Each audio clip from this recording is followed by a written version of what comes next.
Hey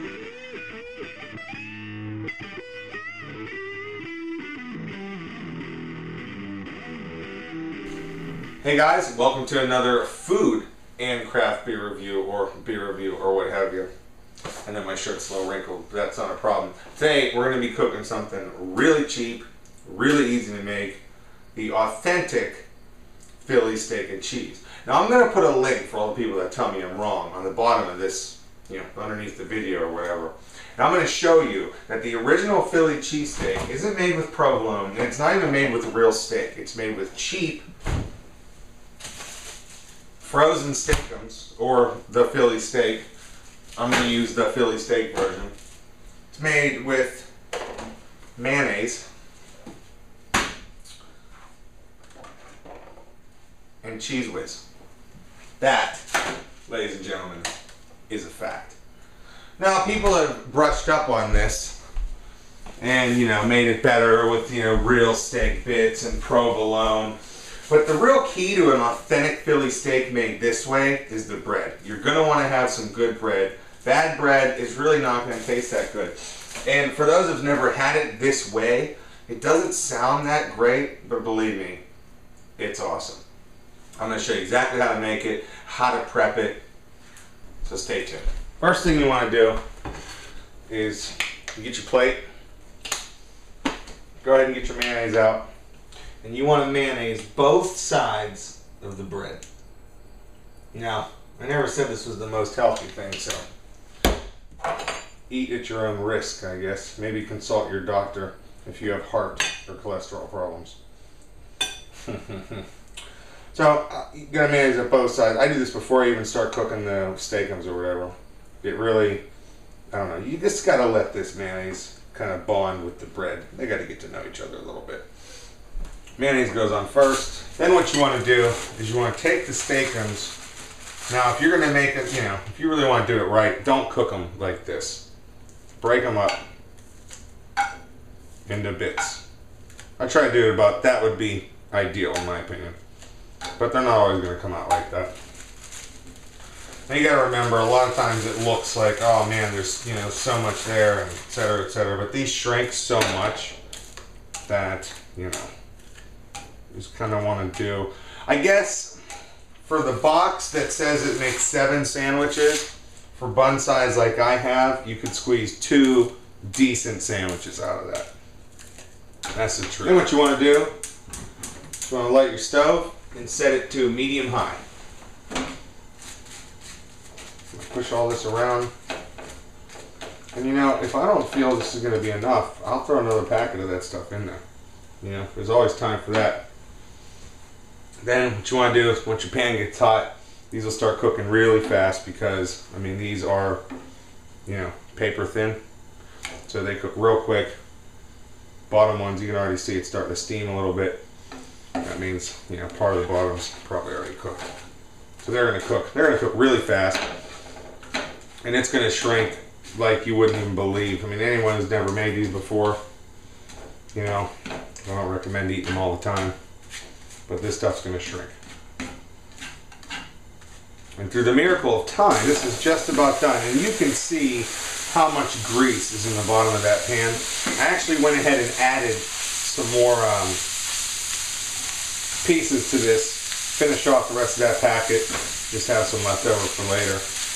Now, this cooks really fast. I would say the prep time on this total meal, probably 7 or 8 minutes. Really, really fast cooking stuff here, just because of how thin it is. There you have it. Now you have the meat for your authentic Philly cheesesteak. Do your best to try to drain all this extra grease without losing any of the good stuff.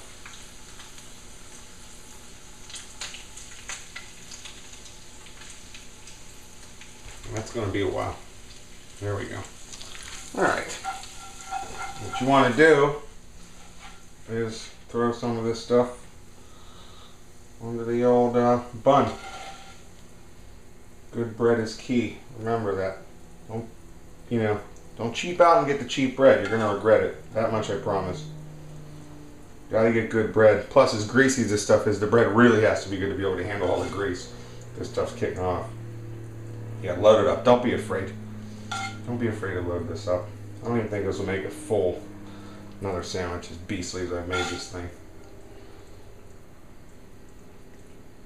Alright. The final moment in the Philly before you eat it is the Cheese Whiz. Now you're already eating greasy steakums, mayonnaise, bread. There's no reason to go cheap on the cheese. Just load it up. Believe it or not, I didn't know this. This stuff actually melts. I wasn't sure if it was going to melt or not because it was, you know, like fake cheese. And there you go. Now all it needs is closed up. I like to use the knife to get it shut. It's going to be messy. Pull that knife out of there. Get some of them goodies back in there. There you have it. The authentic Philly cheesesteak. Alright guys, I'm just going to do this one standing up. Why not? Never did that before. We got the old sandwich there. It's looking pretty good. Very fresh. Very fresh. And Papst Blue Ribbon, the original PBR. Everybody's heard of this stuff. Not everybody had it. It is making a bit of a comeback lately. In a bottle. Pretty rare for PBR.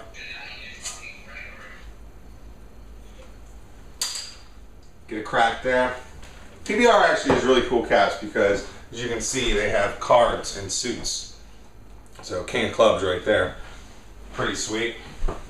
If you play cards, you drink enough of them, I suppose, and you can get a full deck. Let's have a pour here. Now this is an American adjunct lager. PBR has been around a long time, and seems to be getting reviewed a little bit lately. So I actually had some in the fridge, so why not with the sandwich, you know? Well, I almost went right for it. It smells really corny, heavy grain. Maybe a tad touch of hops. Head didn't stay around long at all. Didn't even pour a nice head. Very pale color, but I think it's actually a little darker in color than, you know, some of your other lights, you know, like your Miller Lights and things like that. Probably right around the same color though as a Budweiser. Let's have a taste. And now I'm sinking my teeth into that sucker.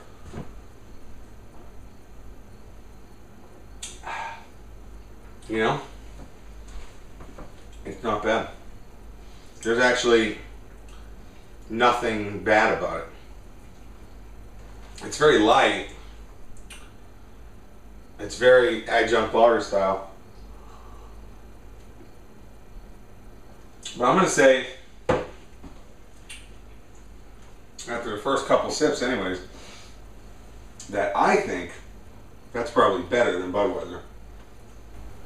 That is good. That was really good. If you guys haven't tried it like that, really do.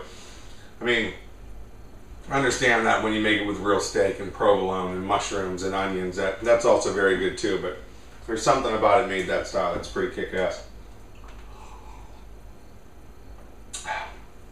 Beer couldn't go better with it, really. Well, I'm going to continue to enjoy the beer, continue to enjoy my sandwich, and I'll be back with my final grade. Alright guys, I almost got this finished up. Sandwich is getting destroyed. It's just a nice thing, man. Sandwich is killer. You know what? I've tasted this beer. I smelled it. You can pick up a 12-pack of PBR in a grocery store. In states you can actually buy it in a grocery store for, you know, $8 or something. You know, $3.99 a 6-pack. I think it actually offers a better quality product than your totally mainstream Budweiser, your MGD, your Coors, the banquet beer. I really do believe this offers a little something better. There's a little bit of actual beer taste there. Certainly a great party beer. It doesn't smell bad, it doesn't taste wretched, it doesn't make you gag or anything. I'm going to go ahead and give this a C+, you know. It's just not bad. And if you know, that's really all I got to say. It's not bad. I think it's better than average as far as all the beer goes in the being made in the world. Good old PBR. The original in a bottle. I believe the ABV is 4.2. I might be mistaken though. Well, thanks for watching, guys. Enjoy your sandwich. Enjoy your PBR. Enjoy playing cards with the caps. Cheers.